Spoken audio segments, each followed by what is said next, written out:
अस्सलाम वालेकुम रहमतुल्लाह नाज़रीन, मैं हूं शम्स तबरेज़ कासमी। मिल्लत टाइम्स में आपका खैर मक़दम है। आज हमारे साथ हिंदुस्तान की मारूफ शख्सियत जनाब प्रोफेसर फैज़ान मुस्तफ़ा हैं। आपके साथ मुताज तारुफ नहीं है। आप हमेशा इन्हें मुख्तलिफ चैनलों पे मुख्तलिफ प्रोग्राम में देखते हैं। बहुत खैर मक़दम है मुस्तफ़ा साहब आपका मिल्लत टाइम्स में। हम सबसे पहले जानना चाहेंगे कि हिंदुस्तान के जो मौजूदा हालात हैं और तलाक के मसले को लेकर, बाबरी मस्जिद के मसले को लेकर जिस तरह छेड़ा जा रहा है, तो क्या आपको लगता है कि इन सब इश्यूज को छेड़कर मुसलमानों के दरमियान इंतशार पैदा करने की साजिश है, या हुकूमत वाकई मुसलमानों से खैरखाही चाह रही है? एक प्रॉब्लम है मुसलमानों के दरमियान तलाक के इश्यूज पर या दीगर मसाइल में, उसको हल करना चाहती है? देखिए, ये आज की बात नहीं है शम्स।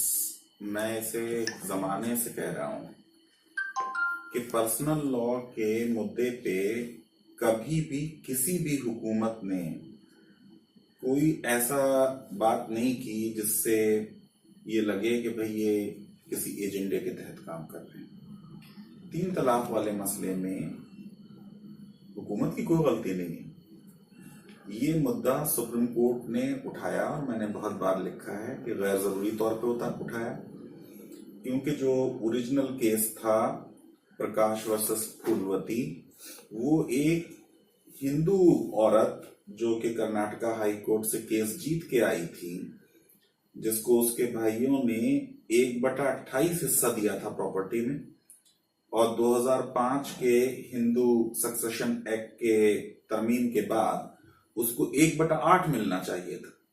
तो कर्नाटका हाई कोर्ट से वो जीत के आई और सुप्रीम कोर्ट में वो हार गई। तो सुप्रीम कोर्ट ने एक हिंदू औरत को लॉ के तहत जीती हुई हाई कोर्ट से आई थी, उसको इंसाफ नहीं दिया और बिल्कुल गैर जरूरी तौर पे ये कहा कि वो मुस्लिम लॉ बहुत डिस्क्रिमिनेटरी है और बार में बात हो रही है और हम ये डायरेक्ट करते हैं कि मुस्लिम लॉ पे एक PIL फाइल की जाए। अब ये PIL सुप्रीम कोर्ट के कहने पे फाइल की गई, इसलिए इसके लिए हुकूमत को इल्जाम देना सही नहीं है। दूसरी चीज ये कि जो मुसलमान औरतों को अगर मुसलमान मर्द गैर इस्लामी तरीके या गैर कुरानी तरीके से तलाक देते हैं, उन पे अगर कोई ज्यादती करेंगे, तो उन औरतों का यह हक है कि वो कोर्ट जाएं और जज का ये हक होगा कि वो जो फैसला मुनासिब समझता है वो दे। और मेरा ये हक होगा एज एन एकेडमिक कि अगर वो जजमेंट मैं समझता हूं कि ऑन मेरिट सही नहीं है तो हम उसकी तनकीद करेंगे। तो इसमें हुकूमत को मैं उतना जिम्मेदार नहीं मानता और उनको इल्जाम देना मेरे ख्याल से मुनासिब नहीं है। और हुकूमत ने क्या कहा, मतलब उनके एफिडेविट में आप देखें तो उन्होंने ये कहा कि साहब हम ये चाहते हैं दस्तूर के हिसाब से औरतों के हुकूक महफूज किए जाएं। उन्होंने इंटरनेशनल लॉज पे जो था CEDAW उसे कोट किया। हिंदुस्तान के दस्तूर में जो मसावात का कंसेप्ट है उसको कोट किया उन्होंने, और उन्होंने कहा कि देखिए दीगर मुस्लिम ममालिक में भी तरमीम हुई है 3 तलाक के मुद्दे पे, तो हिंदुस्तान में भी 3 तलाक जो हैं उनको गैर दस्तूरी माना जाए। अब 3 तलाक पर पहले भी कई हाई कोर्ट के फैसले इस तरह के आ चुके हैं। सुप्रीम कोर्ट भी 2002 में पहले ही कह चुकी थी कि 3 तलाक से तलाक नहीं होगी और ये सही तरीका है। इस सब के बावजूद भी जब इतना हाइप हुई, मतलब रियल कल्प्रिट मैं इसमें सरकार को नहीं मानता, मीडिया ने बहुत गड़बड़ की इसमें, जैसे कि और चीजों में करते हैं मीडिया, इसमें भी की। और सुप्रीम कोर्ट ने तो आप ये देखिए कि गैर दस्तूरी नहीं कहा ना, 3 तलाक को ना गैर आईनी कहा, उन्होंने उसको सिर्फ ये कहा कि ये गैर इस्लामी है, इसलिए जो है 3 तलाक से मैरिज डिसॉल्व नहीं होगी। अच्छा, सुप्रीम कोर्ट का जो फैसला आया, जो 5 खवातीन विक्टिम्स गई थी, तो उसमें से सुप्रीम कोर्ट ने उन खवातीन को बुला करके उनके शौहर को बुलाया नहीं कि आपने तलाक दी नहीं दी, और फैसला सुनाया, जिसमें से मिल्लत टाइम्स ने भी काम किया कि इशरत जहां कोलकाता की थी, तो उसका शौहर है अफजल अंसारी। उसका कहना है कि हमने कोई तलाक नहीं दी है, मेरी बीवी का अफेयर चल रहा था। उसकी बेटी ने भी एतराफ किया कि मेरी माँ का ऐसा ऐसा कैरेक्टर था, और उसको सुप्रीम कोर्ट से कोई नोटिस भी नहीं पहुंची ना लॉयर की तरफ से। तो ऐसा कैसे फैसला आ गया कि शौहर को बुलाए बगैर तलाक तुमने दिया नहीं दिया? और सुप्रीम कोर्ट जो है हिंदुस्तान की सबसे बड़ी अदालत है, उसका काम फैक्ट्स पे मैटर्स को डिसाइड करना नहीं होता, उसका काम है लॉ ले डाउन करना। फैक्ट्स में जब केस होगा तो नीचे जाएगा, नीचे की अदालत देखेगी, क्योंकि सुप्रीम कोर्ट में तो एविडेंस नहीं दी जाती ना। तो सुप्रीम कोर्ट ने एक लॉ प्रिंसिपल और उसूल बता दिया कि अगर इंस्टेंट 3 तलाकें हुई और उससे पहले सुलह समझौते की कोशिशें नहीं हुई तो ऐसे तलाक नहीं। अब किसी पर्टिकुलर केस में हुई या नहीं हुई वो अलग होता है। जो मेन इसमें पिटीशन पिकअप की गई शायरा बानो की, उसके केस में भी इंस्टेंट 3 तलाकें तो नहीं थी, इसलिए क्योंकि हस्बैंड ने सुलह समझौते की भी कोशिश की, रेस्टिट्यूशन ऑफ कंजुगल राइट की पिटीशन डाली। रेस्टिट्यूशन ऑफ कंजुगल राइट का मतलब यह है कि शौहर शादी को बचाना चाह रहा है, वो कह रहा है तुम अपने मैके चली गई हो, आओ मेरे साथ रहो।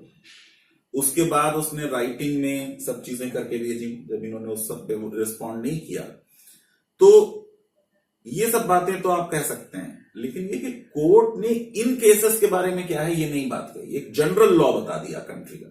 क्योंकि सुप्रीम कोर्ट जो है वो क्वेश्चंस ऑफ लॉ से डील करती है, क्वेश्चंस ऑफ फैक्ट से नहीं डील करती, अनलेस के कोई अपील आए किसी फैक्ट्स पे नीचे से ऊपर की तरफ। जैसे कि अब आएगा बाबरी मस्जिद वाला केस, तो ये एक टाइटल सूट होगा, तो इसमें क्वेश्चन ऑफ फैक्ट भी है कि ये किसकी जमीन है किसकी नहीं है, तो डिसाइड करेगी कोर्ट। लेकिन पीआईएल जो होगी उसमें लॉ ले डाउन होगा। अब कई मरतबा अपनी स्पीच में बात कह चुके हैं कि मुस्लिम पर्सनल लॉ बोर्ड ने कई फैसले गलत किए। अभी हाल ही में टीवी पे आप कह रहे थे सलमान नदवी वाला मसला था, तो भी बोर्ड के कई गलत फैसलों में शरीक रहे हैं, तो आपकी क्या मुराद होती है, कौन सा ऐसा रवैया? देखिए मेरा ये कहना है कि मुस्लिम पर्सनल लॉ बोर्ड जिसको आप कंडेम करना चाहें तो आप कह दें ये एक एनजीओ है, आप कंडेम करना चाहें तो आप ये कह दें कि साहब ये पूरी कौम की नुमाइंदगी नहीं करता।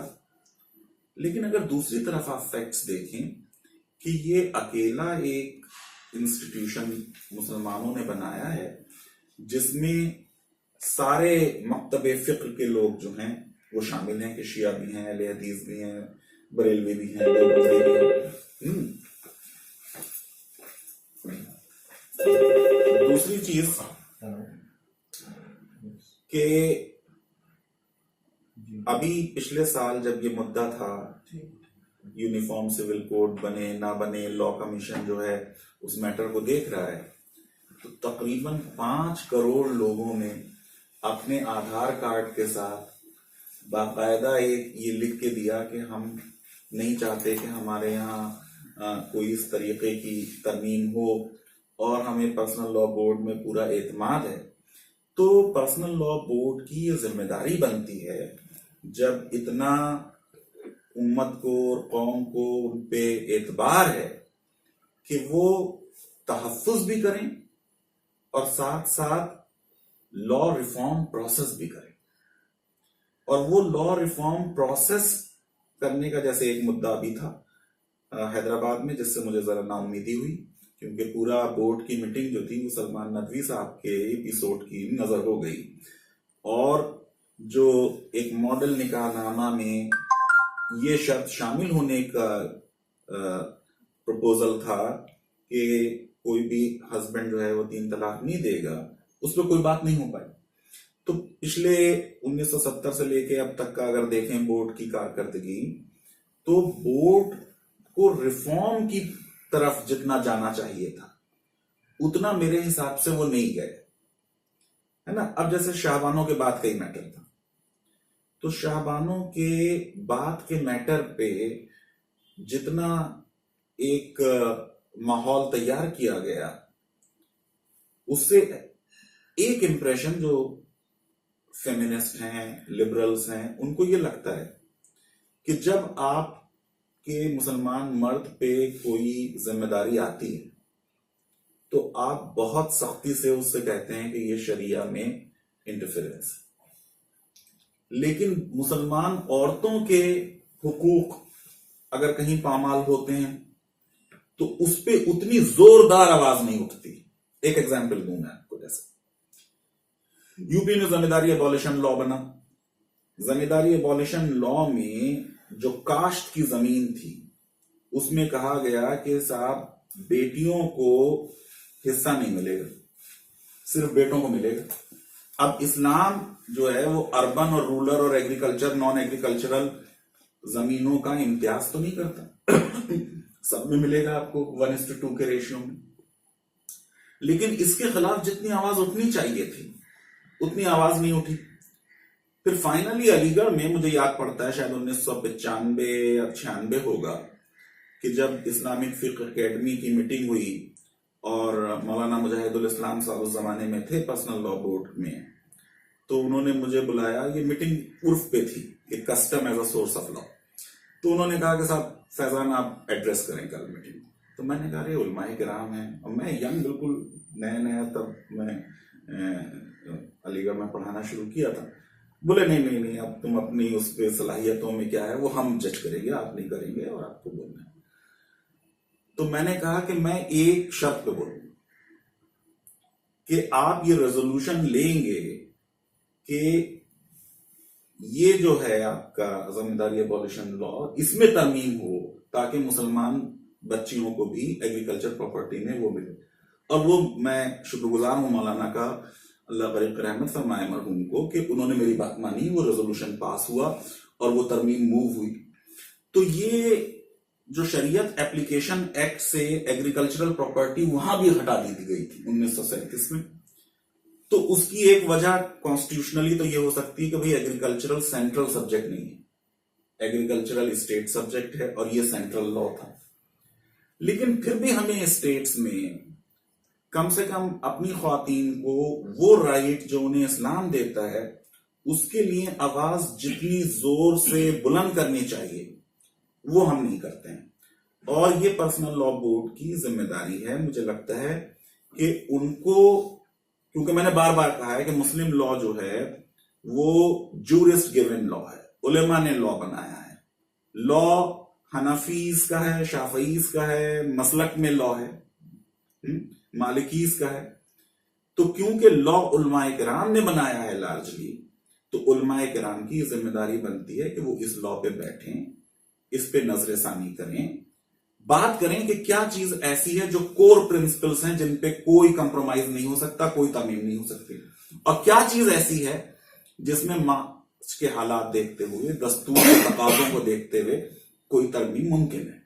अच्छा ये बताइए कि अभी मुस्लिम पर्सनल लॉ बोर्ड की तरफ से पूरे मुल्क में खवातीन को सड़कों पर उतारा जा रहा है और तलाक बिल के खिलाफ एहतजाज हो रहा है। ये भी मुतालबा है कि हुकूमत इसको बिल ही कलादम करे, बिल को खत वापस ले। बाद लोग ये भी कह रहे हैं कि इस बिल में तरमीम की जाए। आप क्या कहते हैं कि जो इतना बड़ा एहतजाज हो रहा है? नहीं देखिए, वो एहतजाज अगर सिर्फ एहतजाज के लिए हो रहा है और रिफॉर्म के लिए नहीं हो रहा है तो मैं उससे पूरी तरह मुतमईन नहीं। अगर हम एक मोबिलाइजेशन कर रहे हैं तो हम एक मोबिलाइजेशन करके उन्हें यह भी बताएं और अपनी ख्वातीन को ये सेटिस्फाई करें कि हम इस बिल को तो की मुखालफत कर रहे हैं लेकिन हम इंटरनल लॉ रिफॉर्म करेंगे, वरना ये हाफ हार्टेड चीज हो। देखिए, बिल के लिए तो मैंने बहुत लिखा है, सबसे पहले मैंने ही लिखा था और सबसे ज्यादा भी शायद मैंने ही लिखा। आपने मुहिम भी चलाई यूट्यूब पर बहुत ज्यादा। ये बिल जो हमारे दस्तूर के प्रिंसिपल्स हैं, जो क्रिमिनल लॉ के फर्स्ट प्रिंसिपल्स हैं, उनके खिलाफ है। क्रिमिनल लॉ का पहला प्रिंसिपल यह है कि किसी चीज से जिससे हार्म नहीं होता उसको जुर्म करार नहीं दिया जा सकता। जब सुप्रीम कोर्ट ने कह दिया कि 3 तलाक से तलाक नहीं हो सकती तो ये जुर्म नहीं हो सकता।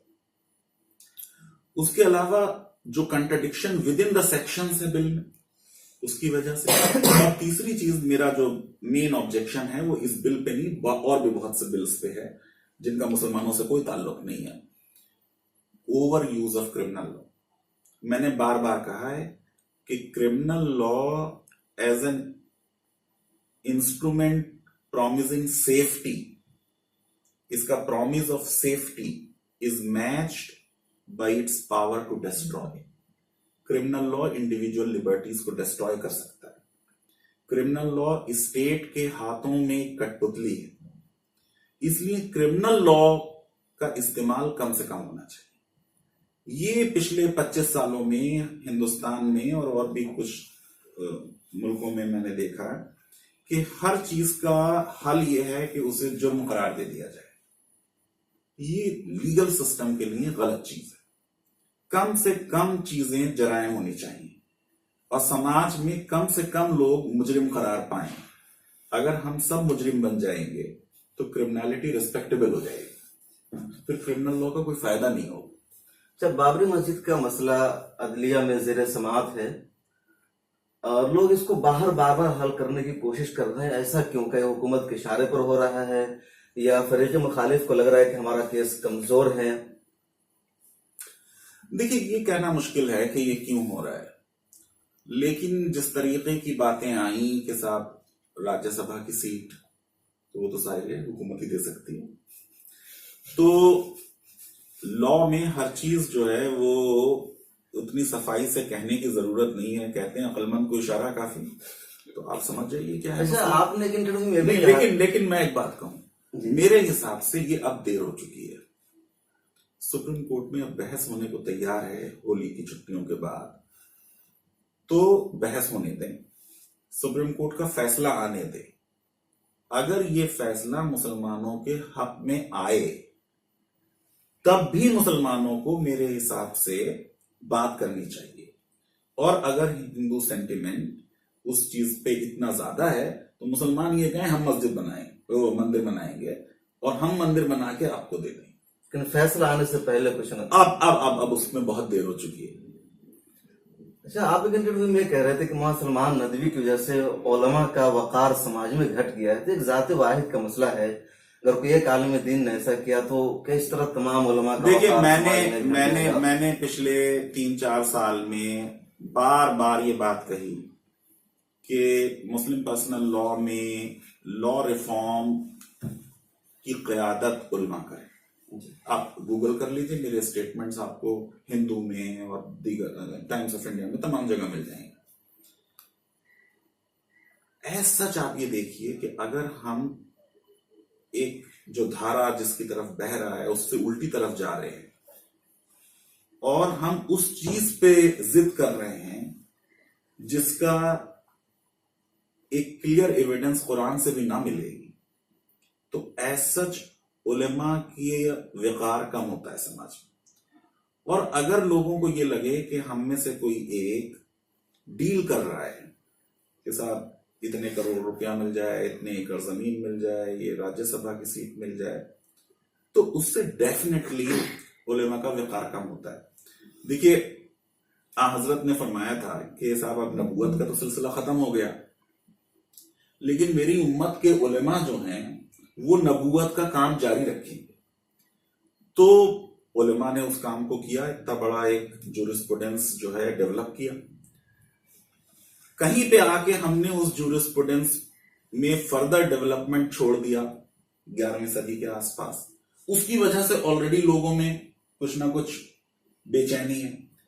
अब अगर किसी भी आलिम के बारे में इंटीग्रिटी का क्वेश्चन उठता है तो सारी उस कौम को उससे नुकसान होता है। देखिए, दाढ़ी वाला जो है अगर वो रेप करता पकड़ा जाए, चोरी करता पकड़ा जाए, तो लोगों की क्यों उससे एक्सपेक्टेशन ज्यादा है। इसने कहा यार दाढ़ी रख के ऐसे करते हो, शेरवानी पहन के ऐसे करते हो, कहते हैं ना। इसी तरीके से पॉलिटिशियंस की इंटीग्रिटी बहुत कम है, लेकिन हम समझते हैं हमारे उलमाए किराम जो हैं उनके लिए अल्लाह रसूल और दुनिया उनके लिए कुछ नहीं है। तो अगर वो दुनिया की तरफ कोई कंप्रोमाइज करे और उसमें अचानक, यानी मौलाना का अपने फतवे हैं कि एक बार अगर कोई मस्जिद बन गई तो मस्जिद के अलावा कुछ नहीं बन सकती। कभी मौलाना ने इतने 30-35 सालों में कभी डिसेंटिंग वोट नहीं दिया पर्सनल लॉ बोर्ड में। अचानक वो कह रहे हैं कि साहब मॉडरेशन हो और मैं ये करूंगा और मैं ह्यूमैनिटी का बोर्ड बनाऊंगा, तो मुझे फिर एहसास होता है कि ये किसी के बिहाफ पे पर्सनल लॉ बोर्ड को तोड़ना चाहते हैं और ये कोई अच्छी चीज नहीं है। पर्सनल लॉ बोर्ड से हमें भी बहुत शिकायतें हैं, लेकिन हम उनको इंगेज करें, हम उन्हें बताएं कि ये चीजें गलत हैं और एक प्रोसेस ऑफ डायलॉग हो एक प्रोसेस ऑफ इंप्रूवमेंट हो। किसी भी चीज को खत्म कर देना, मैं अक्सर क्लास में एग्जांपल देता था कि ब्राइड बर्निंग के केसेस बहुत हो रहे हैं। बड़ा आसान है कि शादी एबॉलिश कर दे, कोई ब्राइड नहीं रहेगी बर्न करने के लिए। ये कोई सॉल्यूशन नहीं है। आपने एक इदारा बनाया है, रिप्रेजेंटेटिव इदारा है, उस इदारे को मजबूत करें और उस इदारे में रिफॉर्म करें, और वो रिफॉर्म के लिए उलेमा भी आगे आएंगे, तब रिफॉर्म होगा। अगर उलेमा आगे नहीं आएंगे तो रिफॉर्म नहीं होगा, ज्यादा लोग उनसे टूट के चले जाएंगे।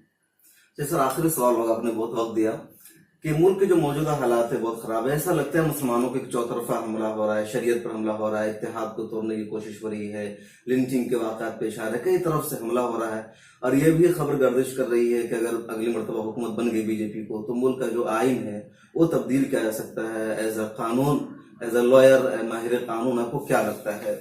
देखिए, कानून में तरमीम तो कभी भी हो सकती है।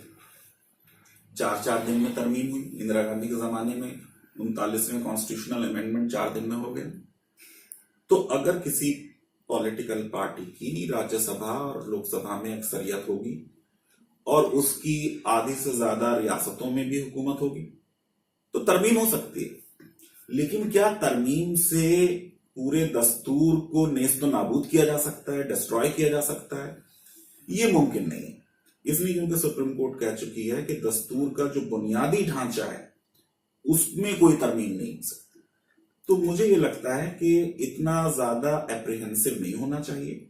मुल्क के कानून पे, मुल्क की अदालतों में, मुल्क के दस्तूर में हमें पूरा फेथ होना चाहिए, और एज ए सिटीजन हम एक इन्फॉर्म सिटीजन हो, एक सही फैसले करें, इमोशन से गवर्न ना हो।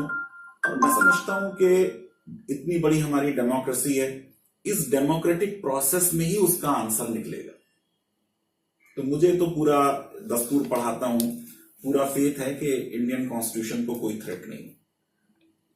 बहुत शुक्रिया नाजरीन, ये थे मारूफ कानूनदां और university of law NALSAR university of law के वाइस चांसलर जनाब प्रोफेसर फैजान मुस्तफा साहब, जिन्होंने साफ लफ्जों में कहा कि मुल्क के हालात खराब जरूर है लेकिन हमें मुतमईन रहना चाहिए। और मुस्लिम पर्सनल लॉ बोर्ड के हवाले से उन्होंने साफ लफ्जों में कहा कि वो हमारा एक मुश्तरका इदारा है, अगर उससे शिकायत है तो हम शिकायत कर सकते हैं, लेकिन उसे तोड़ने की कोशिश नहीं होनी चाहिए। कुछ लोग ऐसा कर रहे हैं जो दुरुस्त नहीं है। बहुत शुक्रिया फैजान मुस्तफा साहब से बातचीत करने के लिए, मिल्लत टाइम्स को अपना कीमती वक्त देने के लिए। शुक्रिया।